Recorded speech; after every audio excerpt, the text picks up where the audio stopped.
إنا لننصر رسلنا والذين آمنوا في الحياة الدنيا ويوم يقوم الأشهاد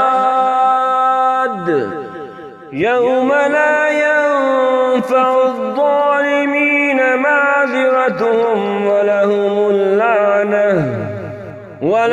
اللعنة ولهم سوء الدار. ولقد آتينا موسى الهدى وأورثنا بني إسرائيل الكتاب هدى وذكرى لأولي الألباب. فاصبر إن وعد الله حق واستغفر لذنبك وسبح بحمد ربك بالعشي والإبكار. إن الذين يجادلون في آيات الله بغير سلطان أتاهم إن في صدورهم إلا كبر ما هم ببالغيه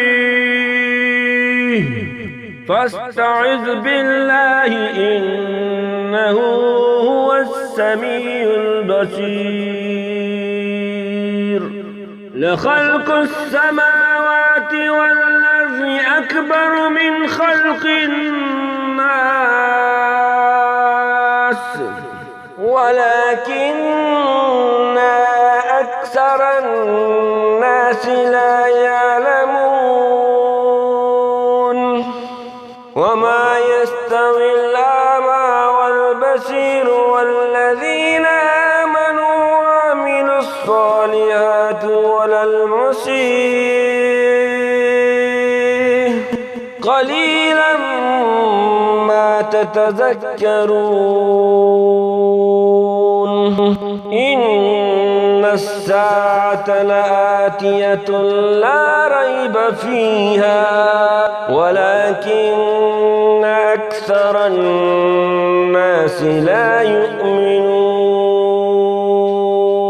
وقال ربكم ادعوني أستجب لكم. إن الذين يستكبرون عن عبادتي سيدخلون جهنم داخرين.